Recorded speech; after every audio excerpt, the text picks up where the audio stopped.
Yang saya hormati Bapak Ibu tenaga pendidik dan tenaga pendidikan SMP Negeri 1 Cina. Ya, alhamdulillah. Dan tentunya kita panjatkan puji syukur kehadirat Allah Subhanahu wa taala karena pada hari ini kita masih diberi nikmat kesehatan dan umur sehingga satuan pendidikan saya. Kenapa? Karena saya asalnya dari sini SMP 1 Cina. Apa yang saya sudah mendapatkan di guru penggerak ini harus saya kembalikan imbasnya ke sekolah saya. Baiklah, diawali materi ini kita bisa saling sharing, tambah ilmu karena tidak menutup kemungkinan ada yang saya pahami dan ada yang belum saya pahami. Tapi materi saya hari ini adalah tentang budaya positif.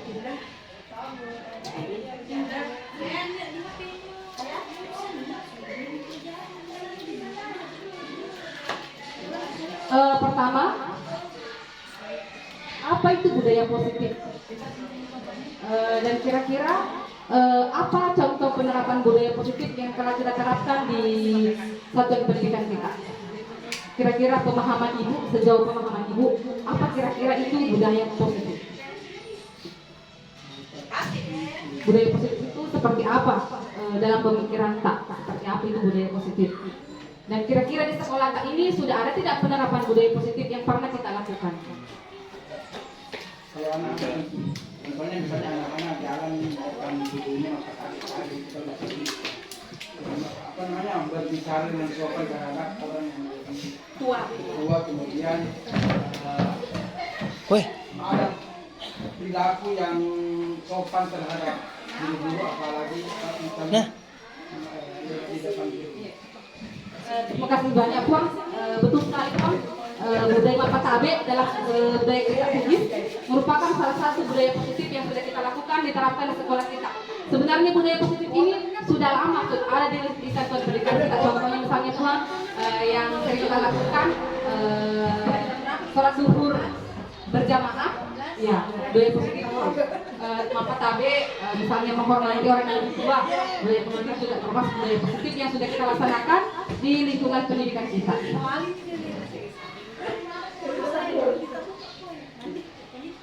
Kemudian budaya positif di sekolah itu seperti apa?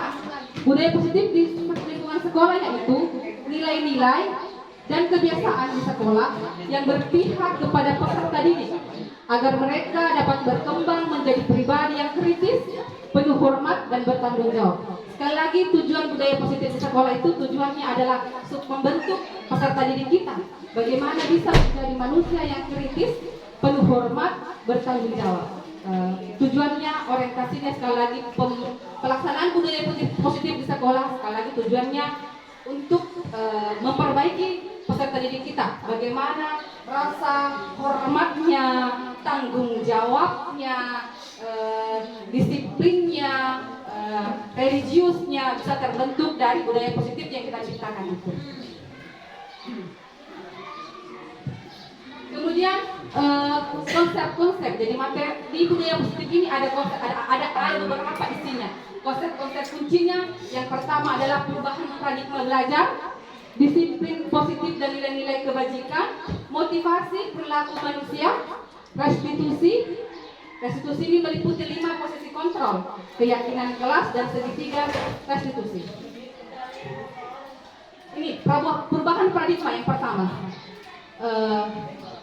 Yang pertama adalah perubahan paradigma pada guru. Bagaimana sebelum kita pahami bahwa dulu proses belajar mengajar kita lebih terpusat kepada guru atau teacher center, yang sekarang paradigma itu harus kita ubah.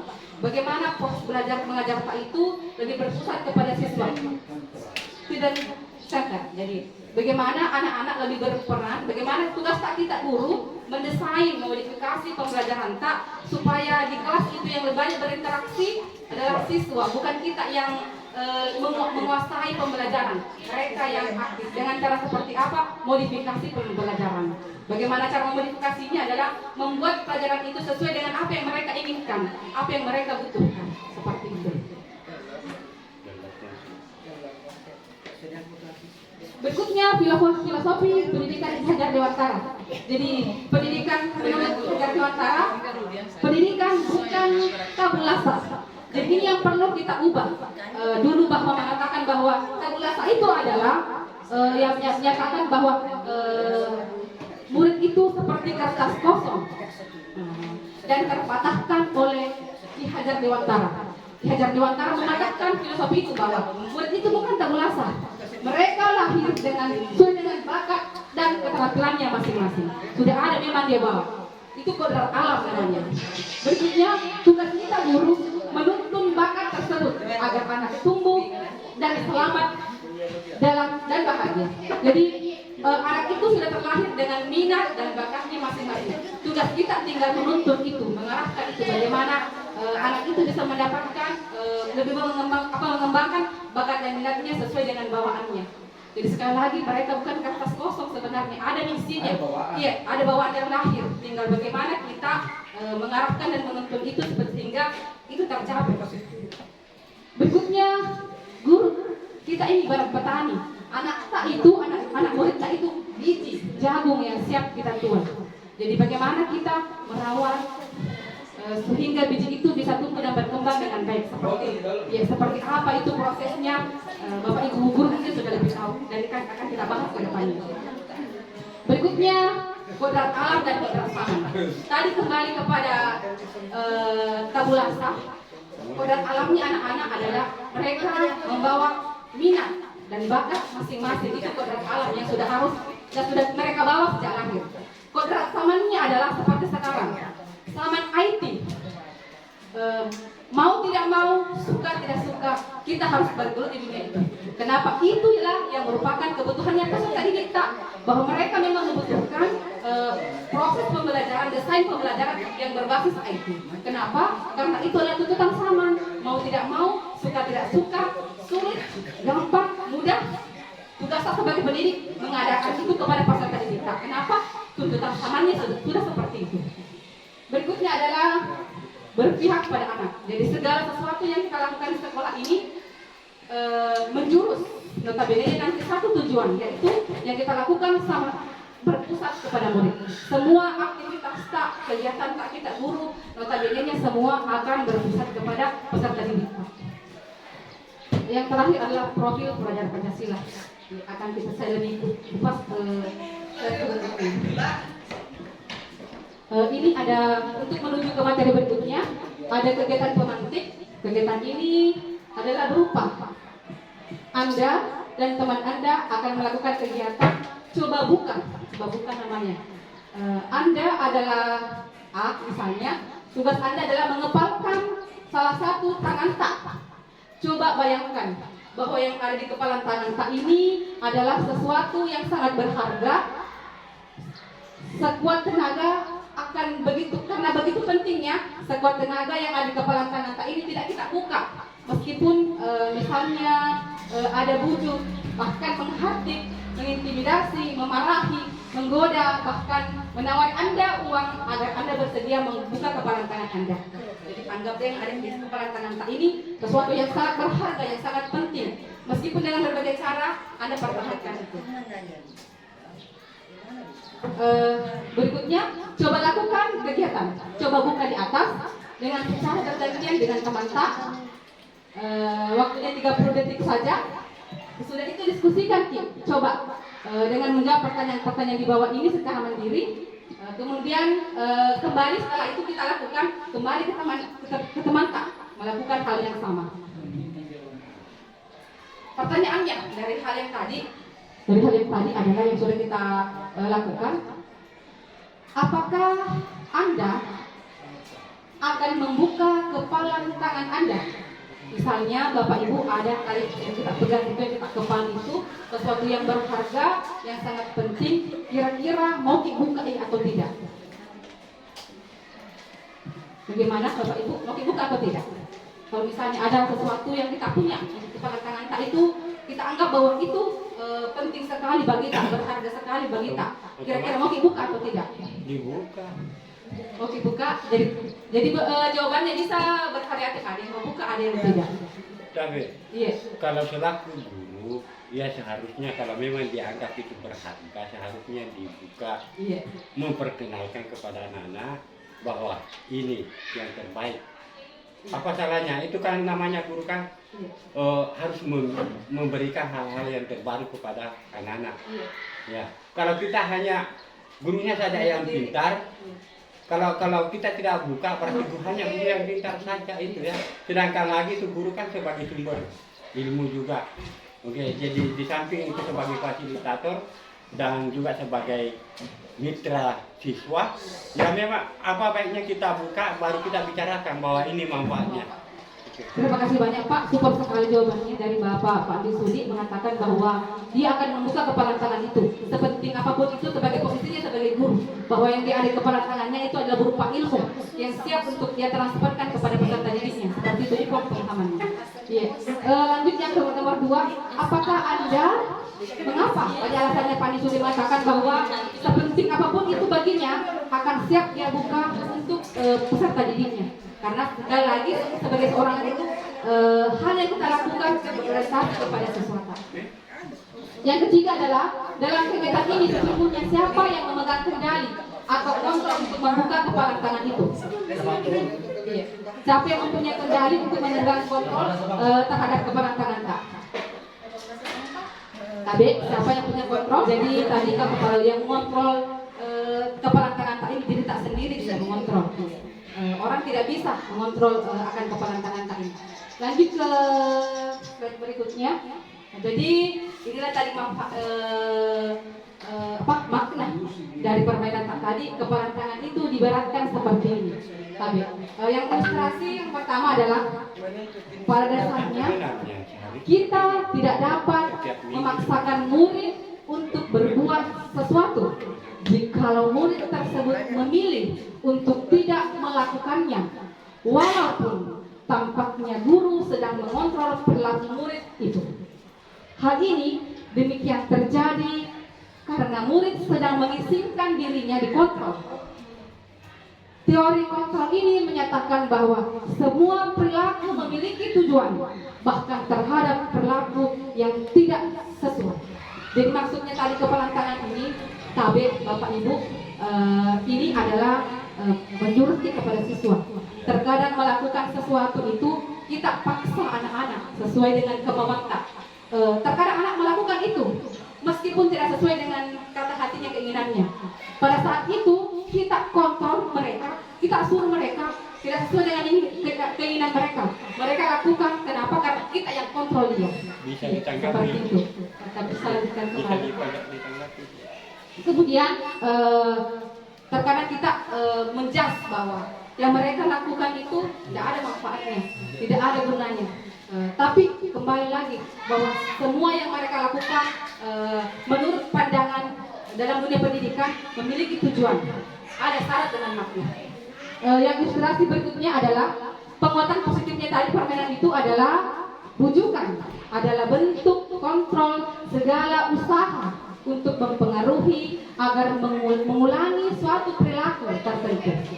Adalah guru suatu usaha untuk mengontrol murid tersebut dalam jangka waktu tertentu, kemudian murid tersebut akan menyadari dan mencoba untuk menolak bujukan kita, atau bisa jadi murid tersebut menjadi tergantung pada pendapat sang guru untuk berusaha. Kadang dalam melakukan sesuatu dipelece-pelece siswa, tak dibujuk siswa tak. Ya, pada saat itu mereka mendengarkan apa yang kita maukan, yang kita mau lewat hasil bujukan kita. Meskipun sebenarnya kembali lagi mereka tidak sepakat dengan apa yang kita perintahkan. Hal ini efeknya adalah mereka akan bermasa bodoh. Kembali segala keputusannya mereka tidak mau membuat keputusan akan dirinya sendiri. Segala keputusannya diserahkan kepada Bapak Ibu guru. Terlepas mereka sepakat tidak sepakat dengan keputusan itu, mereka bermasa bodoh. Kenapa? Karena ini doktrin seperti ini dipaksakan, dibujuk, mereka bermasa bodoh dengan mengambil keputusan atas dirinya sendiri. Karena tadi faktor itu paksaan dan bujukan. Tapi kurikulum dipaksa.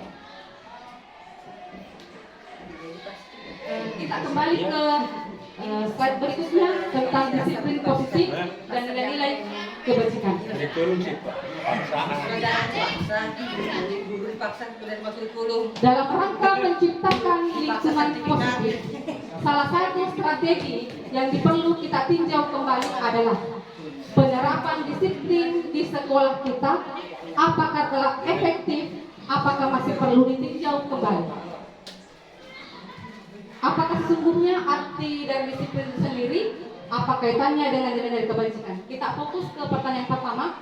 Dalam rangka menciptakan lingkungan positif di sekolah kita, misalnya contoh, apakah salah satu strategi yang perlu kita tinjau kembali adalah penerapan disiplin sekolah kita? Apakah telah efektif ataukah masih perlu ditingkatkan kembali? Bagaimana Bapak Ibu tanggapan Pak? Ini besar sekali pengaruhnya bagi satuan pendidikan tak. Bagaimana disiplin positif tak di sini? Apakah perlu ditinjau kembali? Apakah sudah sesuai dengan sangat ya? Ya, oke, silakan. Ya, kan namanya komunitas. Dan kalau yang Pak ini yang bukan komunitas Pak, ini bukan komunitas. Mereka bagian ini, ya bagian. Makna disiplin. Jadi makna disiplin di sini adalah ada kata-kata tertib, di disiplin itu ada kata tertib, ada teratur, dan ada kepatuhan pada peraturan. Jadi disiplin sering kita kaitkan dengan ketiga kata ini, kata-kata tertib, ada teratur, dan ada kepatuhan pada peraturan. Berikutnya, kata disiplin sering dihubungkan juga dengan hukuman. Padahal itu sesungguhnya berbeda, karena belajar tentang disiplin positif tidak harus dengan memberikan hukuman. Justru hukuman itu adalah alternatif terakhir dan bahkan tidak diberikan sama sekali. Itu. Berikutnya, dalam budaya kita, makna kata disiplin dimaknai menjadi sesuatu yang dilakukan seseorang pada orang lain untuk mendapatkan kepatuhan kita. Untuk mendapatkan kepatuhan, kita cenderung menghubungkan kata disiplin dengan ketidaknyamanan. Jadi biasanya kalau mendengar kata disiplin tidak nyaman.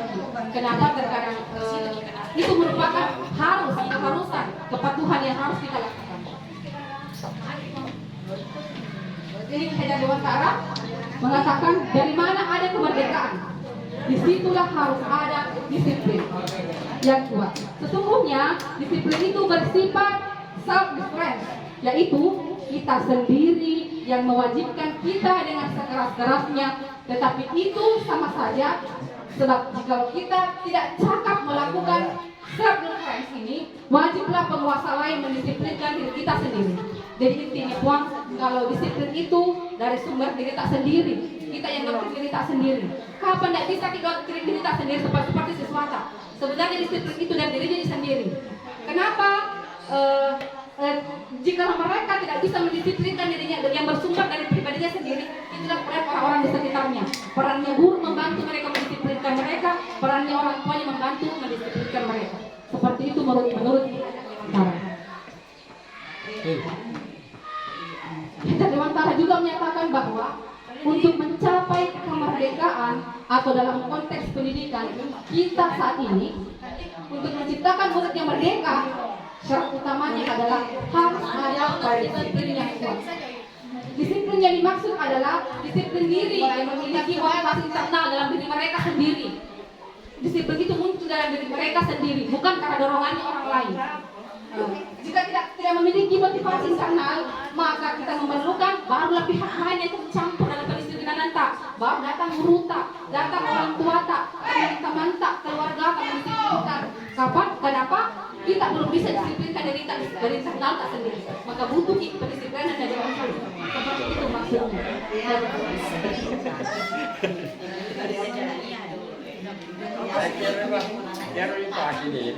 Tujuannya adalah menanamkan motivasi yang ada pada murid-murid kita, yaitu untuk menjadi orang yang merdeka. Yang mereka inginkan adalah dengan menghargai dirinya sendiri, dengan nilai-nilai yang mereka percaya. Ketika murid kita memiliki motivasi tersebut, mereka telah memiliki motivasi intrinsik yang berdampak jangka panjang. Motivasi yang tidak akan berpengaruh pada adanya hukuman atau hadiah. Mereka akan tetap berperilaku baik dan dan berdasarkan nilai kebajikan karena mereka ingin menjadi orang yang menjunjung tinggi nilai-nilai yang mereka hargai yang mencapai satu tujuannya.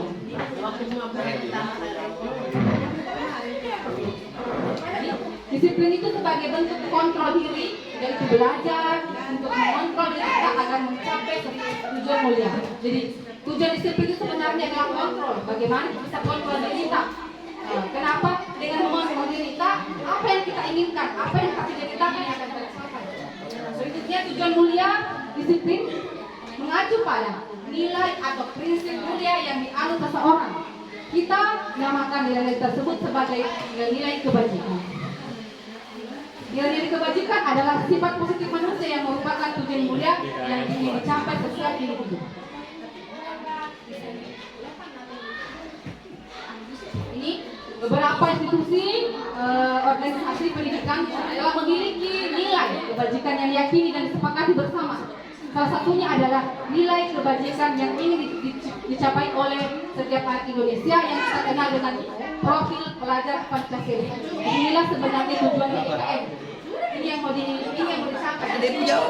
Jadi kalau kita ada lagi mendetai tujuannya kurikulum merdeka, inilah profil pelajar Pancasila. Jadi ini sudah saya tadi Bapak Ibu. Jadi untuk memperkenalkan ini profil pelajar Pancasila, mungkin bagusnya agar anak-anak itu lebih senang bernyanyi atau bermain, bisa kita dengarkan ini lagunya.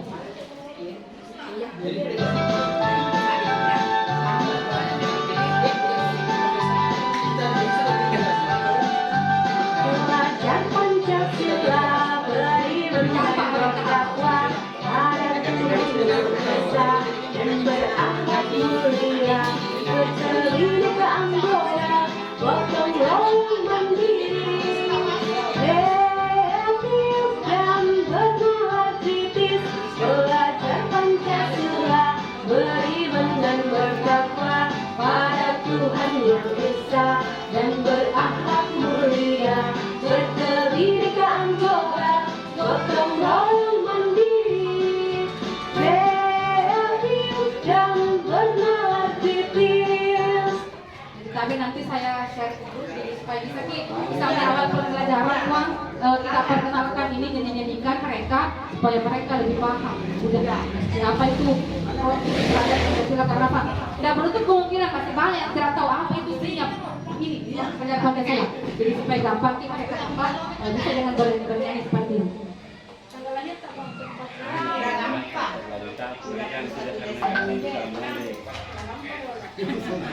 Dia memakan dikasih begini dipaksa.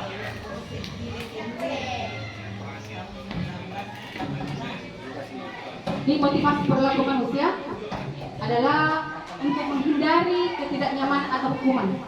Yang kedua adalah untuk mendapatkan imbalan atau penghargaan dari orang lain.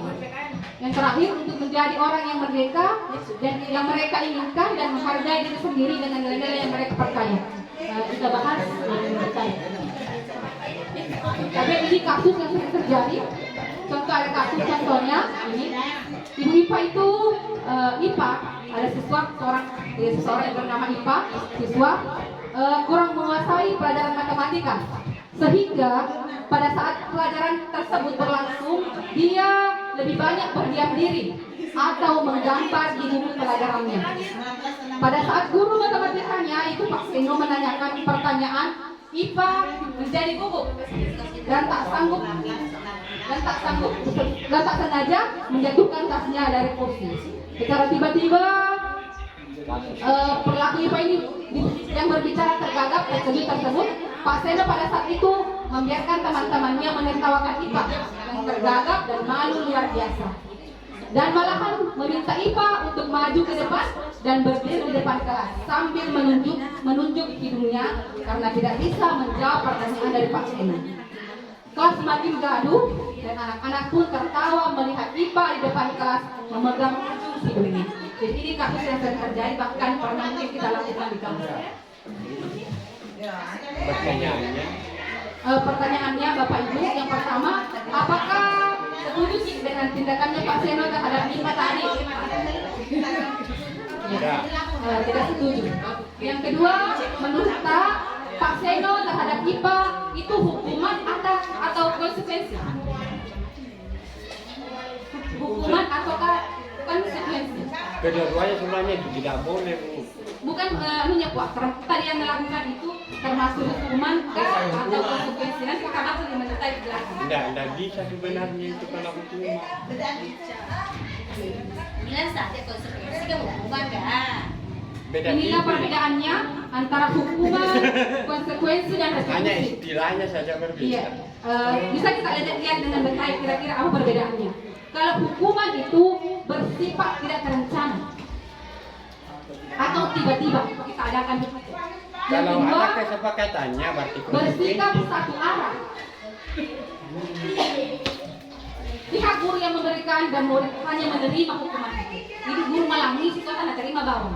Itu hukuman. Berikutnya, hukuman bisa bersifat fisik maupun psikis, mulai disakiti oleh suatu perbuatan atau dikata-katai sesuatu. Itu hukuman.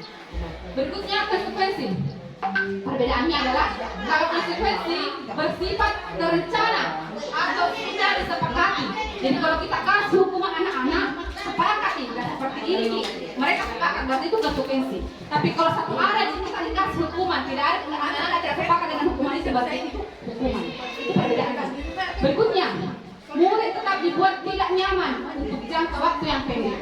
Jadi kalau konsekuensi itu tidak nyaman dengan apa yang kita kasih tetapi jangka waktu yang pendek. Yang terakhir, restitusi. Proses menciptakan kondisi bagi murid untuk memperbaiki kesalahan mereka sehingga mereka bisa kembali pada kelompok mereka dengan karakter yang lebih kuat. Jadi kalau restitusi itu ada semacam coaching. Kita panggil sesuatu yang membuat kesalahan, dikelola. Kenapa melakukan seperti itu? Apa sebabnya? Apa solusinya yang bisa ditempuh supaya kesalahannya tidak diulangi kembali? Itu restitusi. Bedanya. Kalau restitusi, peserta didik tak sendiri cari jalan keluar. Bagaimana kesalahannya tidak ulangi kembali, bukan dari kita. Itu perbedaannya. Ini identitas gagal dan identitas sukses.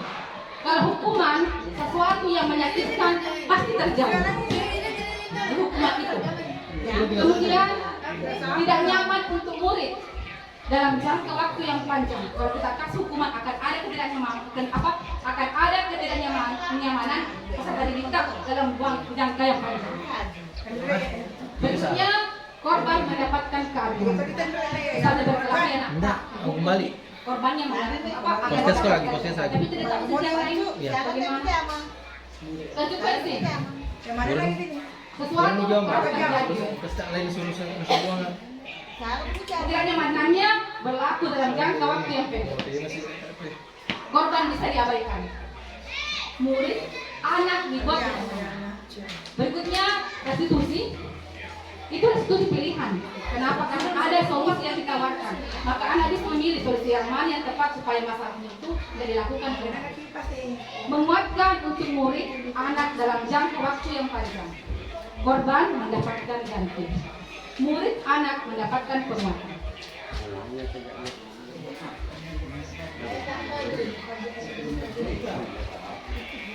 Ini hukuman.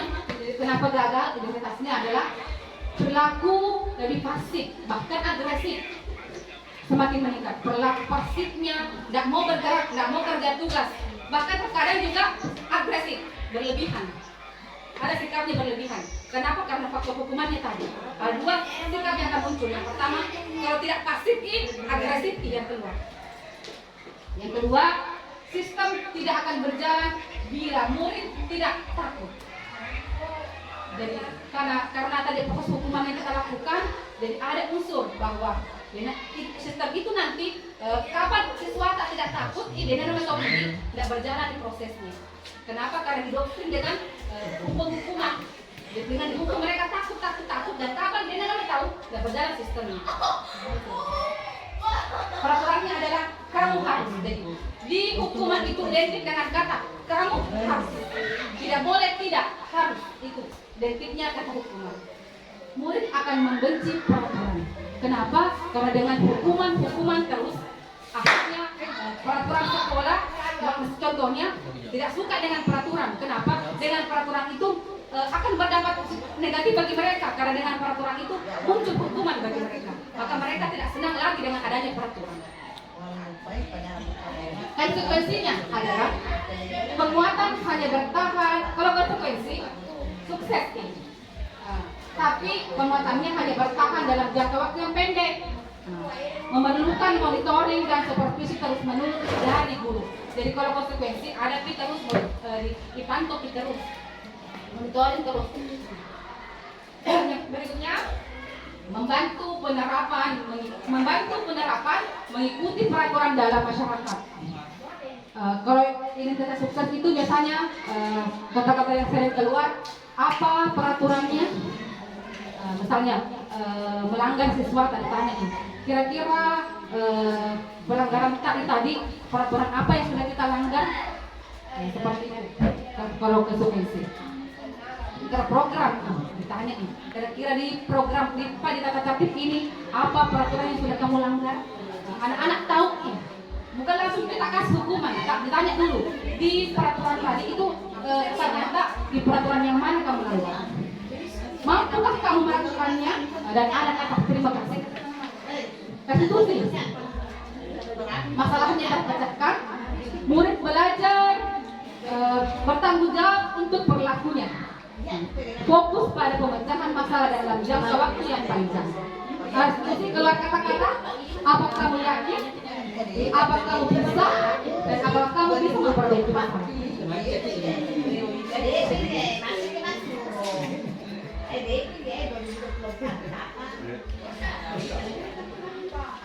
Berikutnya adalah penghargaan. Ini juga mungkin sedikit agak berbeda. Jadi biasanya pasti Bapak Ibu pernah berikan penghargaan atau apresiasi kepada anak-anak tak, bahkan dikasih berulang-ulang. Misalnya kalau menjawab dengan benar dikasih gula-gula, ataukah karena dia dapat meningkat misalnya dikasih hadiah seperti itu.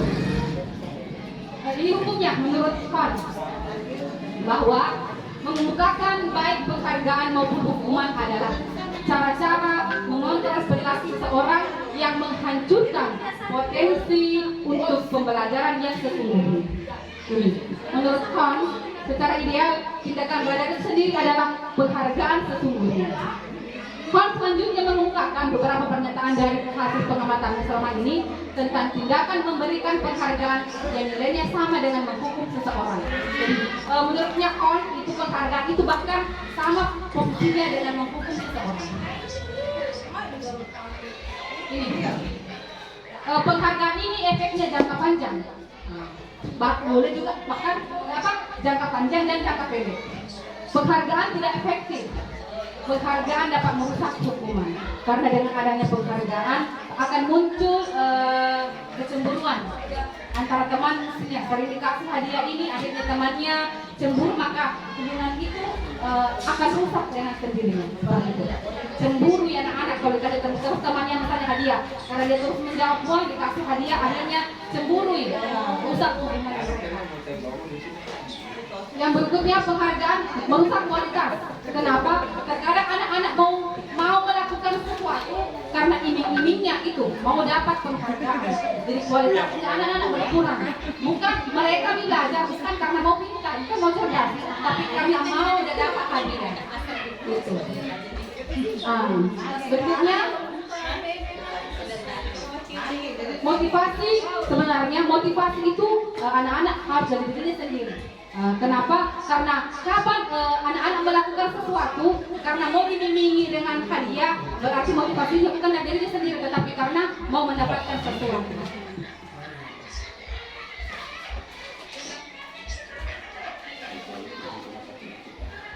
Yang terakhir adalah restitusi, sebuah pendekatan untuk menciptakan disiplin positif.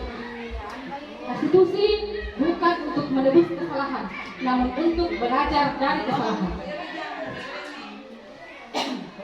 Berikutnya, restitusi ini adalah memperbaiki hubungan. Yang berikutnya adalah restitusi tujuannya adalah tawaran, bukan paksaan.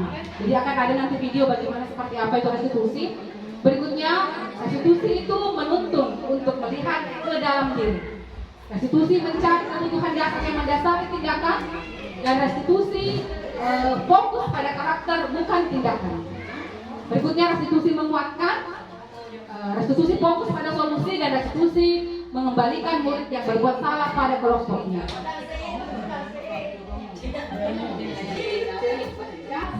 Jadi kebutuhan dasar manusia. Jadi, terkadang ini yang sedikit saya dapat di budaya positif.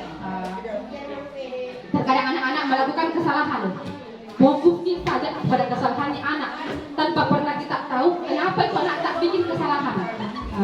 Terkadang anak-anak bikin kesalahan karena ini kebutuhannya. Yang pertama adalah penguasaan, dan yang paling sering saya lihat adalah kenapa mereka melakukan kesalahan karena kebutuhan kasih sayang dan rasa diterima. Rata-rata seperti itu. Terkadang anak berbuat lagi. Kenapa?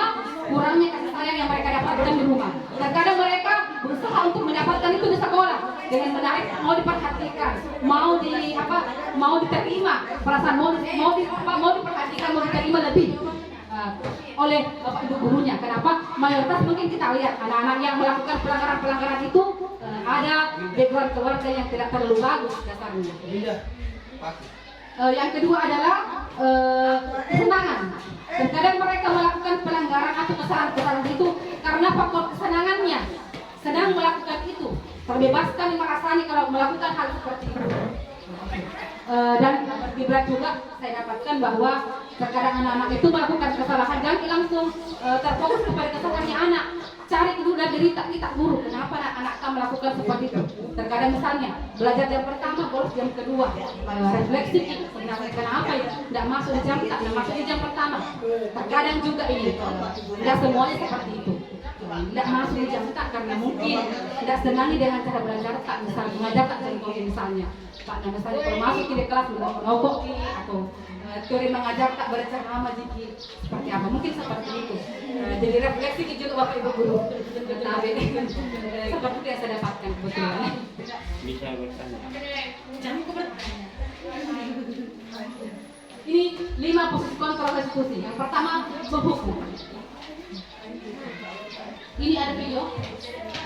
Jadi bisa mungkin lihat selama ini ada di posisi yang mana.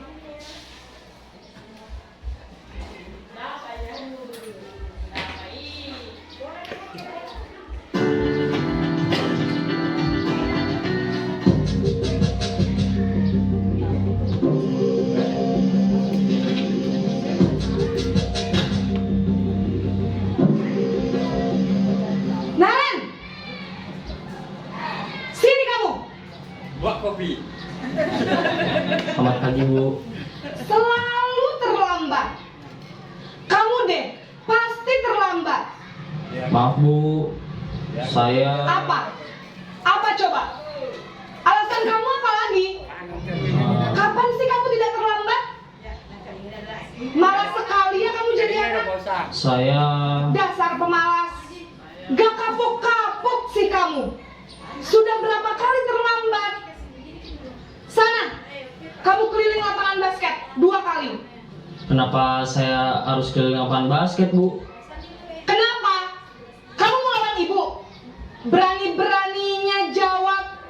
Sudah terlambat, masih berani jawab pula. Sekarang, keliling lapangan basket 5 kali sekalian, biar kapok. Cepat, pergi sana ke lapangan basket. Tapi ini posisi kontrolnya tadi adalah penghukum. Hukum. Tapi video kedua adalah ini.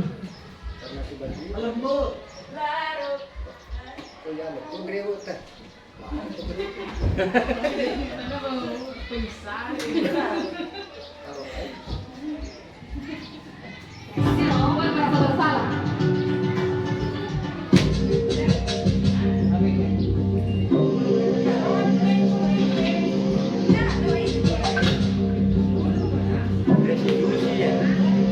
Naren, Buat kopi. Selamat pagi, Bu. Naren, kamu kenapa terlambat lagi, nak?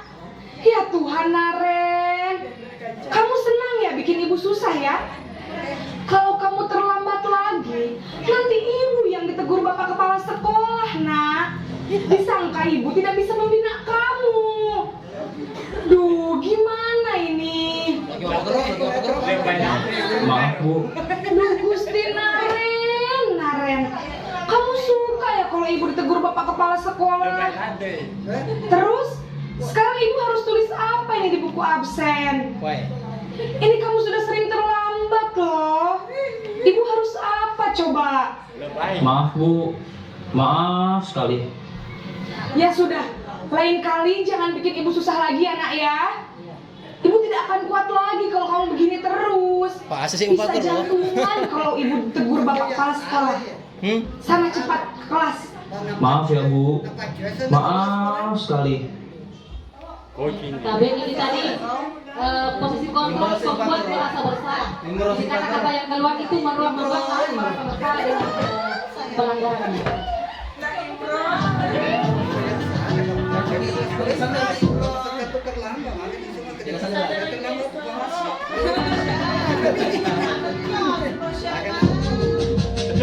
Mantap atau monitor.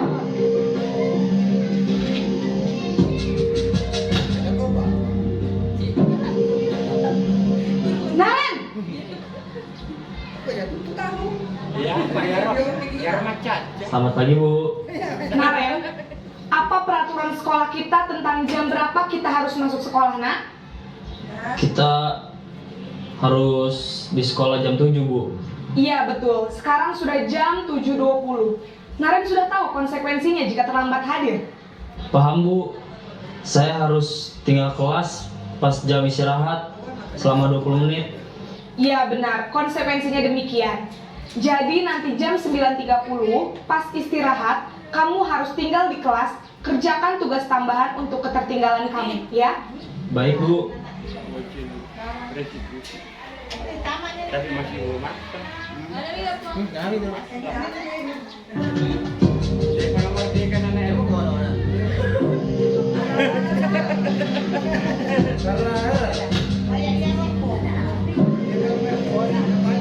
Naren,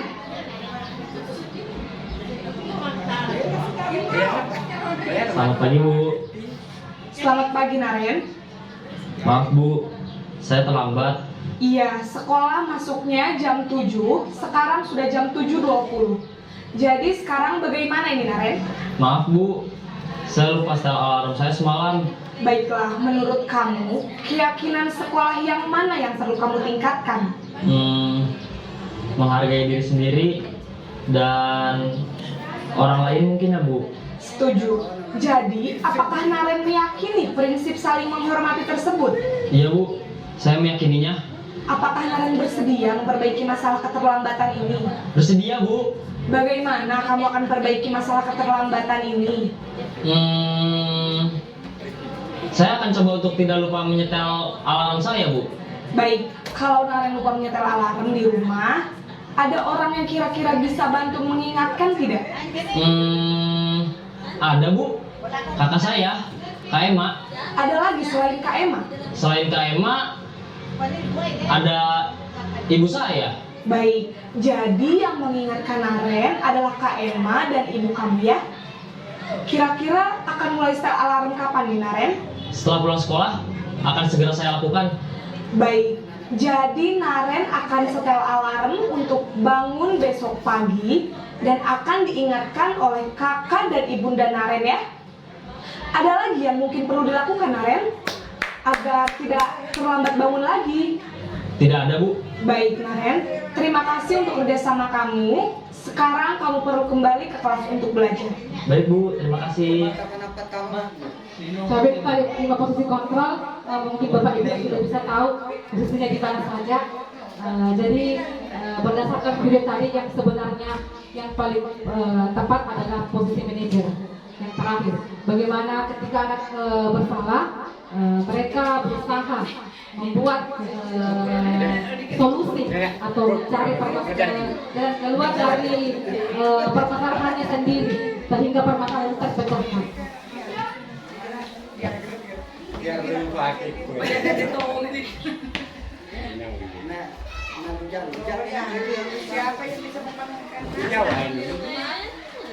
Dari kata saya kecewa sekali dengan kamu di video pertama tadi, itu adalah pembuat merasa bersalah. Saya merasa kecewa sekali dengan kamu. Akan hari ini akan merasa sangat bersalah. Dari kata kamu tidak pernah benar melakukannya, berarti dia dihukum. Positif hukum. Dan dari kata ayolah lakukan demi saya ya, itu posisi teman. Dan dari kata apa kamu mau mendapatkan stiker bintang hari ini, maka dia pemantau. Dan dari kata bagaimana kau bisa menyelesaikan masalah ini Naren, dengan seperti apa, solusinya apa, berarti dia di posisi kontrol manager.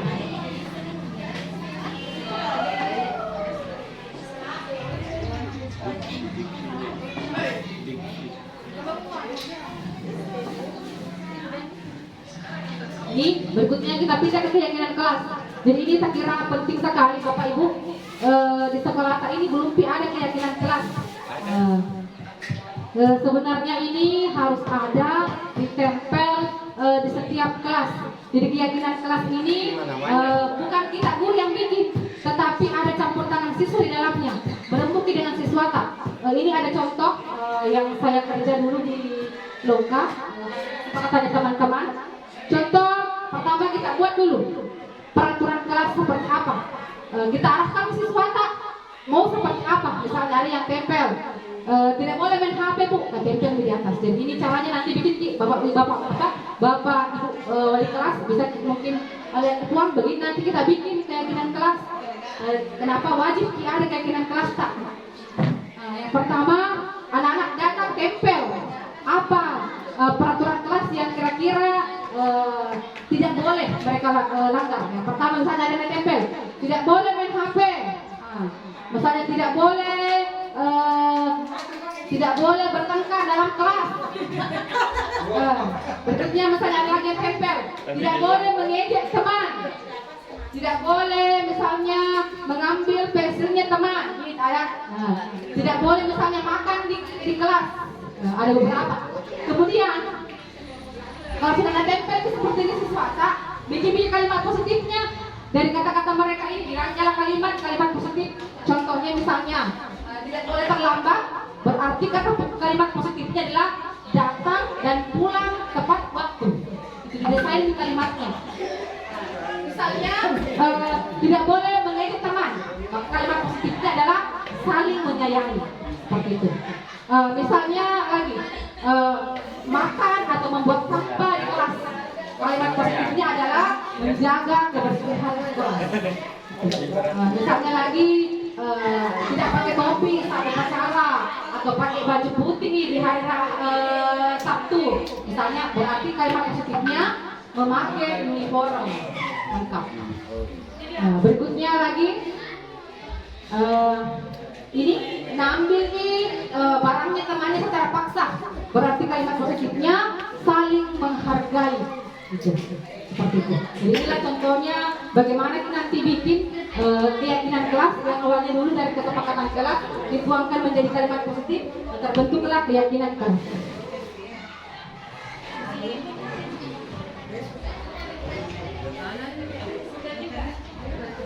Kesimpulan kita hari ini adalah budaya positif merupakan kebiasaan-kebiasaan baik yang harus ditanamkan di sekolah. Jika itu sudah menjadi kebiasaan, maka dapat menumbuhkan karakter murid sesuai profil pelajar Pancasila. Untuk mewujudkan hal tersebut, sepatutnya kita sebagai pendidik atau guru harus mampu memahami bagaimana kita memposisikan diri dengan memberikan yang terbaik untuk murid kita. Jadi marilah kita berbuat yang terbaik murid kita untuk menciptakan budaya positif ini. Seperti tadi yang Bapak betul sekali, outputnya dulu diperbaiki. Sebelum memberikan input kepada peserta didik, refleksi dulu diri bagus sedikit tidak kita, baru kita tuangkan kepada peserta didik. Kenapa? Kita dulu cerminannya siswa. Jadi sekali lagi Bapak Ibu, apapun yang kita lakukan muaranya kepada peserta didik, perbaikannya peserta didik. Tujuannya kita berbuat adalah bagaimana peserta didik tumbuh, berkembang, sehingga bisa menjadi murid yang memiliki kreativitas, inovasi, sehingga bisa berkembang di masa depannya. Dalam dunia pendidikan, pendisiplinan anak sangat perlu kita lakukan. Salah satunya dapat kita lakukan dengan penggunaan segitiga restitusi. Jika ada keyakinan kelas atau kesepakatan kelas yang mereka langgar, kita dapat melakukan segitiga restitusi. Selama ini, jika anak kita melakukan pelanggaran, apa yang kita lakukan? Siapa yang mengingatkan mereka? Contoh kasus misalnya, saat anak kita terlambat masuk ke kelas, apa yang kita lakukan? Membiarkan mereka masuk atau mengomeli mereka sehingga mereka merasa tidak nyaman. Disinilah peran segitiga restitusi. Dengan segitiga restitusi, terlebih dahulu kita harus menanyakan mengapa anak kita melakukan kesalahan sehingga mereka merasa dipahami. Berikutnya adalah dalam segitiga restitusi, anak akan memiliki tujuan akan dirinya sendiri. Mereka akan bisa merefleksi atas kesalahan yang mereka perbuat. Mereka juga akan bisa mengevaluasi dampak dari kesalahan yang mereka lakukan, sehingga mereka bisa menjadi manusia yang lebih bertanggung jawab pada dirinya sendiri. Segitiga restitusi terbagi atas 3 tahapan. Yang pertama adalah menstabilkan identitas. Pada dasarnya, semua anak pernah melakukan kesalahan. Segitiga restitusi adalah pada tahap menstabilkan identitas. Jika anak berbuat salah, maka ada kebutuhan dasar mereka yang tidak terpenuhi.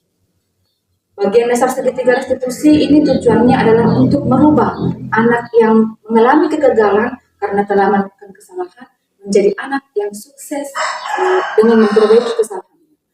Adapun yang dapat kita lakukan adalah dengan memberikan kalimat-kalimat yang bisa memotivasi mereka. Seperti contohnya, pertama, tidak ada manusia yang tidak pernah berbuat salah. Yang kedua contohnya adalah saya juga atau Bapak Ibu guru juga pernah melakukan kesalahan. Ketika seseorang dalam kondisi emosional atau kondisi otak mereka akan tidak bekerja secara rasional. Hal inilah pentingnya segitiga restitusi. Kita dapat menstabilkan identitas anak dengan membantu mereka mencari solusi atas permasalahan yang mereka lakukan. Langkah yang kedua adalah memvalidasi tindakan yang salah. Memvalidasi tindakan yang salah adalah dengan cara selama ini yang kita lakukan adalah dengan hanya mengetahui bahwa anak ini melakukan kesalahan tanpa terlebih dahulu kita tahu kenapa anak kita melakukan kesalahan. Di segitiga restitusi adalah pada tahapan yang kedua memvalidasi tindakan yang salah dengan cara menanyakan kepada anak kita kenapa, apa alasan mereka melakukan kesalahan, sehingga anak ini akan merasa dirinya diterima, dirinya dihargai atas kesalahan yang mereka lakukan. Langkah yang ketiga adalah tahap memvalidasi tindakan yang salah. Pada langkah kedua ini, kita harus memahami dan menemukan kebutuhan dasar yang mendasari mengapa anak kita berbuat kesalahan. Menurut teori kontrol adalah semua tindakan, semua perbuatan yang dilakukan memiliki tujuan. Ketika kita berusaha menolak anak yang melakukan kesalahan, maka mereka akan tetap dalam kesalahan. Yang perlu kita lakukan adalah kita harus memahami dan menemukan apa yang mendasari mereka melakukan kesalahan sehingga mereka merasa dipahami. Adapun dalam langkah ini, hal-hal yang bisa kita lakukan adalah dengan memberikan mereka kalimat-kalimat yang bisa membuat mereka terbuka akan kesalahan apa yang mereka lakukan. Contoh adalah dengan memberikan kalimat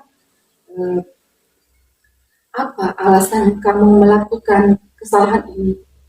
Kamu hebat, kamu luar biasa, karena kamu tidak melakukan hal yang lebih daripada ini. Padahal ibu pahami, kamu mampu melakukan hal yang lebih daripada ini. Seperti itu. Berikutnya langkah yang ketiga. Langkah yang ketiga adalah jika langkah yang pertama dan langkah yang kedua sukses. Di langkah ketiga ini kita hanya tinggal menghubungkan nilai-nilai apa yang dipercaya terhadap peserta didik kita dengan memberikan gambaran masa depan, cita-cita seperti apa yang mereka inginkan. Tugas kita guru hanyalah untuk menuntun mereka untuk fokus mencapai cita-cita yang mereka inginkan. Pada tahap ini adalah menanyakan keyakinan mereka, keinginan mereka, memotivasi internal mereka, bagaimana mereka akan menjadi anak yang sesuai dengan mereka inginkan. Pada tahap ini ada kalimat-kalimat yang bisa kita berikan supaya mereka akan lebih meyakini terhadap dirinya sendiri. Contoh misalnya pada saat ada keyakinan atau kesepakatan kelas yang mereka langgar, kita memberikan kalimat-kalimat berupa misalnya, anakku, pada tahap ini keyakinan kelas apa yang telah kamu sepakati. Berikutnya, kalimat berikutnya adalah kondisi kelas ideal apa yang menarik, yang ideal seperti kondisi kelas seperti apa yang ideal menurut kamu. Berikutnya adalah sosok ideal apa yang menarik menurut kamu. Seperti itu. Jadi inilah tujuan segitiga restitusi. Bagaimana segitiga restitusi ini membuat anak kita menjadi merdeka, menjadi nyaman, sehingga muncul motivasi internal dalam diri mereka untuk merubah diri mereka menjadi lebih baik, bertanggung jawab, jujur, dan mampu menyelesaikan masalah mereka sendiri tanpa ada paksaan dan hukuman. Assalamualaikum Satya. Waalaikumsalam Bu. Kira-kira Satya tahu kenapa Ibu panggil ke sini? Tadi kebetulan pada saat Ibu mengajar di kelas, saya lihat Satya makan di dalam kelas. Tidak apa-apa, kita di sini bukan untuk mencari kesalahan dari apa yang sudah Satya lakukan, tapi Ibu mau mencari solusi bagaimana masalah itu tidak terulang kembali dan ada solusi penyelesaiannya. Oke? Ibu bertanya sama Satya, kira-kira perbuatan Satya tadi makan di kelas perbuatan yang baik atau tidak? Tidak baik. Oke. Kemudian Ibu mau tanya sama Satya lagi, kenapa bisa Satya makan pada saat pembelajaran langsung? Lapar Bu. Lapar karena Tidak sarapan pagi. Jadi Satya makan di kelas dengan alasan bahwa Satya lapar karena tidak sarapan. Jadi Ibu bertanya, kan ada keyakinan yang sudah keyakinan kelas yang sudah kita sepakati. Paham dengan keyakinan kelas itu? Kira-kira keyakinan kelas apa? Keyakinan kelas apa yang sudah ada dengan Oke, sudah tahu, sudah paham dan disiplin seperti apa. Kira-kira kalau persoalannya tadi satu permasalahannya makan di kelas karena tidak sarapan, ini akan kita carikan solusi. Kira-kira solusi apa yang tepat supaya persoalannya Satya ini tidak berlangsung kembali? Tadi Satya mengatakan bahwa Satya tidak sarapan karena terlambat ke sekolah ya. Jadi solusinya yang pertama adalah tidak begadang. Jadi Satya solusinya sudah pertama adalah Satya mau bangun pagi supaya nggak terlambat ke sekolah, supaya sempat sarapan. Yang kedua Satya mau membunyikan alarm supaya bangun pagi. Kapan kira-kira mau dilaksanakan ini? Sebentar. Jadi Ibu tunggu ya hasilnya. Oke Satya? Oke, sepakat untuk tidak mengulangi? Oke, kita tos dulu. Saya kira tahu tidak kenapa Ibu panggil ke sini? Tidak. Mohon maaf ya, tadi pada saat ulangan UTS Ibu mendapati atau melihat Satya menyontek ya sama teman. Iya. Tidak apa-apa, di sini Ibu bukan untuk mencari kesalahan, tetapi Ibu mau mencari solusi penyelesaian dari masalah yang Satya lakukan. Pertanyaannya Ibu, kira-kira apa sih sebabnya tadi Satya menyontek pada saudaranya? Tidak belajar keseimbangan. Kira-kira kita kan sudah tahu ada keyakinan kelas yang sudah kita buat ya, tidak disepakati. Keyakinan kelas apa yang Satya lakukan? Tidak disiplin. Jadi pertanyaannya, keyakinan kelas yang sudah kamu langgar itu kan tidak disiplin, dan tidak disiplinnya itu kamu menyontek pada saat ulangannya.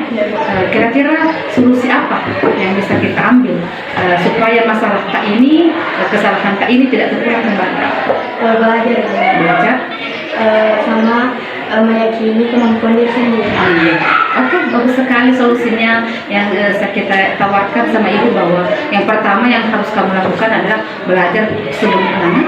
Yang kedua tadi percaya dengan kemampuan diri sendiri. Oke, besar sekali harapannya Ibu solusi ini bisa kamu laksanakan. Kapan kira-kira mau dilaksanakan? Mulai sekarang. Oke, terima kasih Satya. Oke, kita tos dulu. Terima kasih. Assalamualaikum warahmatullahi wabarakatuh. Nama saya Sakia Mawaddah. Saya merasa senang dengan segitiga restitusi yang dilaksanakan oleh Bu Weni. Dengan segitiga restitusi, tidak memberikan hukuman kepada kita, tetapi memberikan solusi dari permasalahan yang kita lakukan. Sekali lagi saya ucapkan terima kasih Bapak Ibu sudah meluangkan waktunya. Terima kasih banyak. Semoga apa yang kita lakukan hari ini, Bapak Ibu lakukan hari ini sangat membantu luar biasa bagi kelanjutan saya di grup penggerak. Saya berdiri di sini bukan karena saya pintar, tapi kebetulan materi ini saya dapat dan kewajiban saya haruskah aplikasikan, tuangkan materi ini kepada kita. Seperti itu. Terlepas dari kena tidaknya bagi Bapak Ibu, tujuan saya positif untuk mentransfer ilmu yang semestinya yang saya harus lakukan. Terima kasih banyak atas waktu tak. Semoga bernilai ibadah dan diperdadakan oleh Allah Subhanahu wa taala. Sekian, assalamualaikum warahmatullahi wabarakatuh.